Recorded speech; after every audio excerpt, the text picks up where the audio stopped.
Semanas particularmente violentas en materia de asesinatos en la vía pública también. Este fin de semana no fue la excepción. Muchas veces este tipo de asesinatos, de hecho, estadísticamente se tratan como vinculados al crimen organizado. Después las investigaciones pueden arrojar otra cosa, ¿no?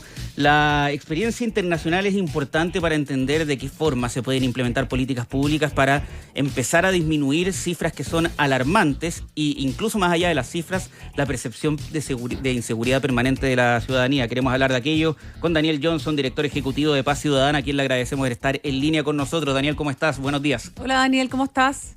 Hola, muy buenos días. Muchas gracias por invitarme. Daniel, durante los últimos días realizó la 15ª Conferencia Internacional de Paz Ciudadana, lo decía ahora en la introducción, ¿no? Se ha hablado mucho sobre la necesidad de comparar la experiencia internacional con la realidad que nosotros estamos viviendo, una realidad que algunos países de la región comenzaron a vivir harto antes que nosotros, ¿no? La presencia del crimen organizado, de crímenes más violentos, de crímenes más públicos. Te quería preguntar de qué forma esta conferencia se hizo cargo de aquello y si nos puedes contar un poquito de las experiencias de los otros países que se pueden empezar a utilizar o, por último, sacar ideas en nuestra realidad nacional.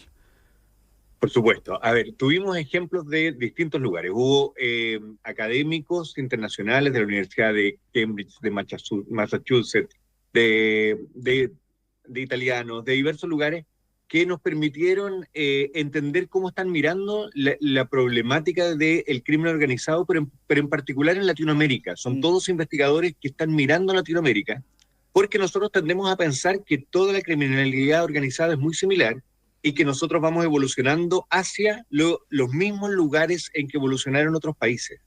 Y eso lamentablemente no es así. Entonces no existen soluciones que pudieran haber funcionado en otro país que automáticamente van a funcionar en Chile. Yo creo que el primer aprendizaje, y que era transversal para todas las personas que vinieron a la conferencia, a los expositores, era que tenemos que estudiar con certeza, con seriedad, qué es lo que está pasando en Chile.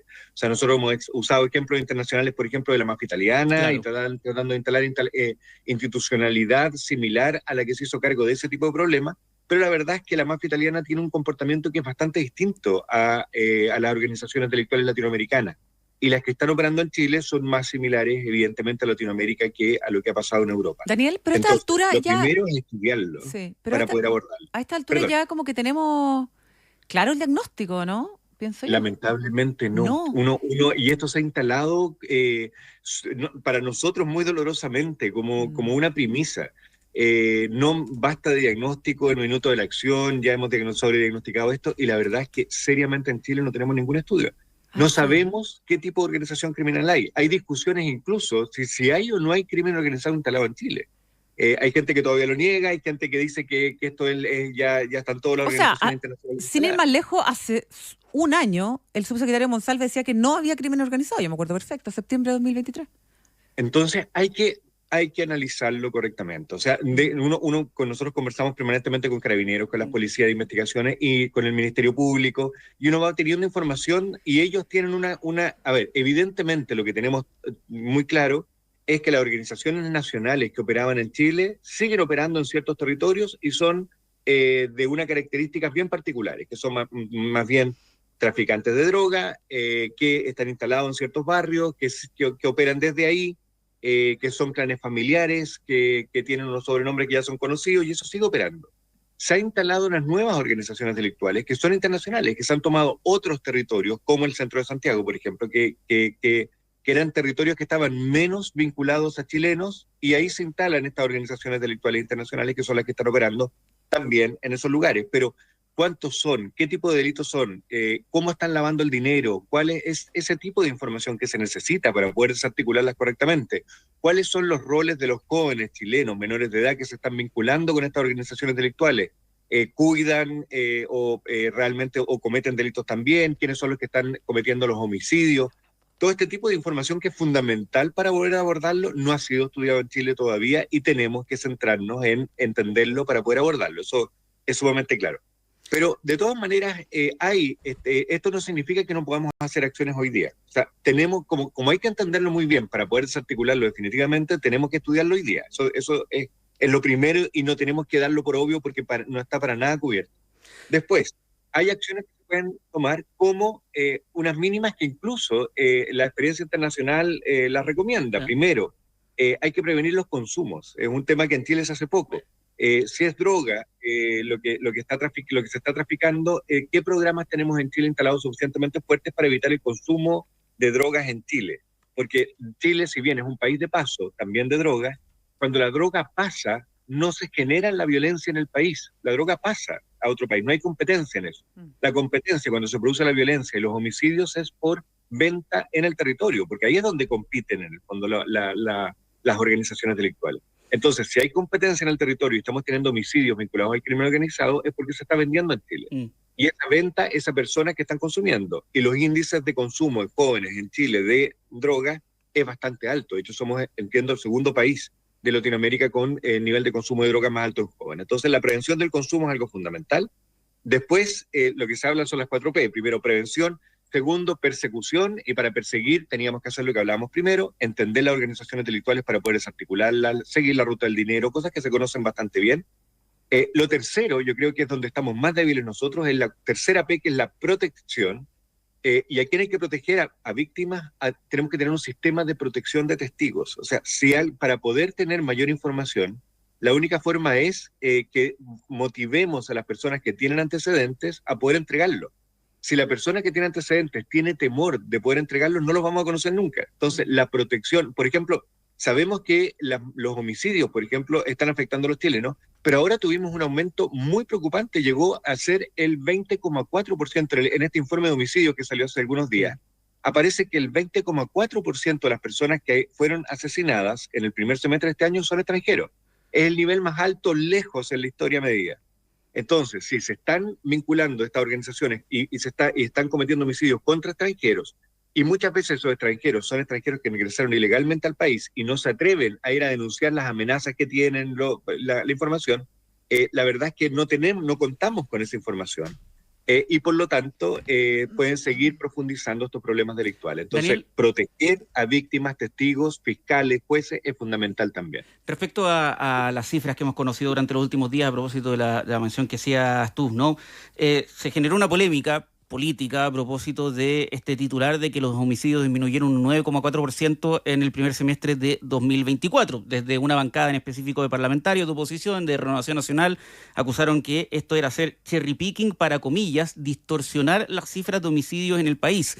¿Qué tan confiables son esas cifras que conocemos de comparación año a año que realizan diversas instituciones y que se terminan entregando en este consolidado, pero también después hacen la advertencia respecto a una serie de puntos? A ver, efectivamente, cuando uno mira datos que son muy cortos en el tiempo, en particular en delitos que tienen una tasa de ocurrencia relativamente baja, o sea, los homicidios son mucho menos que los delitos de robo, entonces analizar homicidios siempre hay que tener cuidado porque un homicidio múltiple puede distorsionar mucho las cifras. Entonces, siempre que uno analiza cifras cortas como un semestre y no el año completo, puede tener distorsiones. Lo otro que puede tener distorsión también es que cuando uno no deja pasar suficiente tiempo desde que ocurrió el homicidio, hay mucha información que todavía no tiene, que se conoce después. Por ejemplo, en el mismo informe que entregó el Ejecutivo, aparecen todavía 80 homicidios que están en investigación, que no se sabe cuál fue la ocurrencia. Entonces, también la prudencia llama a tener cierto tiempo para que se estabilicen esos datos. Por ejemplo, también otro ejemplo de clásico, cuando una persona fue víctima de lesiones graves, puede morir después, pero a veces no muere inmediatamente, muere 2 o 3 meses después, y por lo tanto la caracterización de ese delito puede pasar de que no era homicidio, pero después puede llegar a ser un homicidio que se cometió en un semestre. Entonces, hay que esperar un poco. Los datos van cambiando y por lo tanto estos informes hay que entender que son preliminares, pero también hay que valorar que en Chile ahora tenemos un informe unificado de homicidio y eso es súper importante. O sea, antes en Chile teníamos, de hecho éramos un ejemplo internacional de los países que tenían desordenadas las cifras en homicidio, que teníamos distintas instituciones que ahora está consolidado y ese punto es importante. O sea, hay un valor ahí porque estas estadísticas administrativas lo que nos permiten es entender, cuando se hacen estas investigaciones después, nos permite entender cuál es la causa de ese homicidio, cuáles son el contexto de violencia intrafamiliar, cuáles son el contexto de organizaciones delictuales, cuáles son víctimas nacionales extranjeras. Perdón, dos cosas muy preocupantes en el índice. ¿Ya? Uno es que tenemos el porcentaje más alto de menores involucrados como víctimas en los homicidios. Llegamos a casi un 6%, 5,9%. Eso es lo más alto que hemos tenido en la historia también. Y estamos teniendo un 20,4% de extranjeros, también lo más alto que tenemos en la historia. Y esos dos datos hay que mirarlos con atención porque evidentemente son mucho daño para el país. Y ahí es posible hacer el cruce, Daniel, 1, con el control de armas o el acceso a armamento, y 2, con la migración. Por supuesto. La migración, lo que decía al principio, o sea, ese porcentaje, el 20,4% de extranjeros, es sumamente preocupante. Exponencial, obvio. Efectivamente, y ahí hay un tema de extranjeros que están cometiendo delitos, porque muchas veces el vínculo con los extranjeros también son extranjeros que cometen delitos contra extranjeros. O sea, Sí. hay extranjeros cometiendo delitos y de eso hay que abordarlo con fuerza, con investigación también. Pero hay extranjeros víctimas de delitos, y los extranjeros víctimas de delitos suelen ser también extranjeros que entraron irregularmente al país y que por lo tanto tienen pocas posibilidades de denunciar cuando están siendo víctimas de amenazas, por ejemplo, y son víctimas de delitos. Entonces, hay que ver los dos mundos, no hay que pensar que no existe delito cometido por extranjeros, pero también hay que entender que están siendo muy víctimas de delito y por lo tanto tenemos que abordarlo desde ahí. Y con respecto al control de armas, ahí hay otro ejemplo de estadística que no tenemos suficientemente estudiada. Si no existe un catastro único para entender los decomisos de armas que se están haciendo, por ejemplo, qué tipos de armas son. No sabemos, no tenemos un porcentaje único para entender cuáles son armas que estaban inscritas regularmente en el país, que pasaron a manos de delincuentes, armas que entraron irregularmente al país, armas que pasaron de las Fuerzas Armadas a manos de delincuentes, armas hechizas. Como no tenemos esa estadística, nos cuesta poder entender cuál es el principal o la principal vía a través de las cuales se están proveyendo de armas los delincuentes. Y eso es muy importante ordenarlo una buena vez para poder tener datos concretos. A propósito de la arma hechiza, ¿se ha sofisticado la fabricación de armas acá en Chile? No, entendemos, no tenemos estadísticas tan serias que nos permitan sacar conclusiones muy absolutas con respecto a esto. Pero las tendencias que hemos visto es que las armas hechizas prácticamente han desaparecido, han disminuido mucho. Nos encantaría tener el dato bien concreto para poder responder esto con mayor seriedad, pero lo que tenemos es que hay una percepción de que las armas hechizas se están disminuyendo, y eso daría cuenta de que las personas que cometen delitos están pudiendo acceder más fácilmente a armas de fabricación normal, tradicional, porque no necesitan fabricar un arma hechiza. La arma hechiza suele ser mucho más riesgosa, tienen más problemas, evidentemente, no funcionan siempre bien, son difíciles de obtener porque necesitan un artesano que la fabrique. Entonces, las armas de fabricación tradicional, si están entrando con fuerza, las armas hechizas automáticamente desaparecen. Y eso es lo que está pasando en Chile. No entendemos si todavía no hay discusiones, porque, como te decía, como no están los datos totalmente robustos, no tenemos tan claro si son las armas que están pasando de manos de personas que las tenían inscritas legalmente al delito, o son armas que están siendo importadas hoy día internacionalmente, evidentemente importadas, pero y que no eran armas que no estaban registradas en Chile. No sabemos cuánto es de esos dos puntos. Daniel, por último, antes que se nos acabe el tiempo, ¿qué nos permitiría saber o consolidar que los homicidios van efectivamente a la baja? ¿Que pase más tiempo, hacer un consolidado respecto al año, ahí recién con respecto a años anteriores y el año anterior? Efectivamente, y no es solo la cantidad lo importante, también porque hay homicidios que son vinculados a víctimas, a violencia intrafamiliar, hay homicidios que están vinculados a organizaciones delictuales, hay homicidios que son riñas en un bar. Entonces hay que entender también la tipología de homicidios, porque puede ser que lo que están disminuyendo sean de un grupo y al final hay que seguir abordando, aunque disminuyan en el monto total. Si, por ejemplo, lo que les decía, ahora hay 80 homicidios todavía que están en investigación. En el primer semestre del año 2023, que es con el cual nos estamos comparando, a esta fecha hay solamente uno en investigación.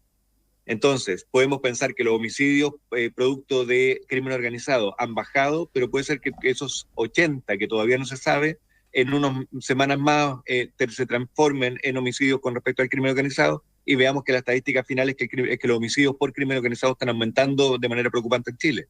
Entonces son números que no podemos sacar conclusiones todavía, pero con eso no quiero desvirtuar, y esto insisto, en que tengamos en Chile una estadística unificada para mí el homicidio es algo importante y algo muy útil. Sí tenemos que seguir esperando unos meses para que esos datos se estabilicen, esto es normal en los homicidios, para poder sacar cuentas alegres o conclusiones ya más robustas. Daniel Johnson, director ejecutivo de Paz Ciudadana, una vez más, gracias por haber estado con nosotros, que tengas un buen día y felices fiestas. Pues. Sí, felices fiestas a ti y a tu equipo, Daniel. Igualmente, muchas gracias. Muchas Tenga muy buena. gracias. Abrazo. Falta un minuto para las 8 de la mañana.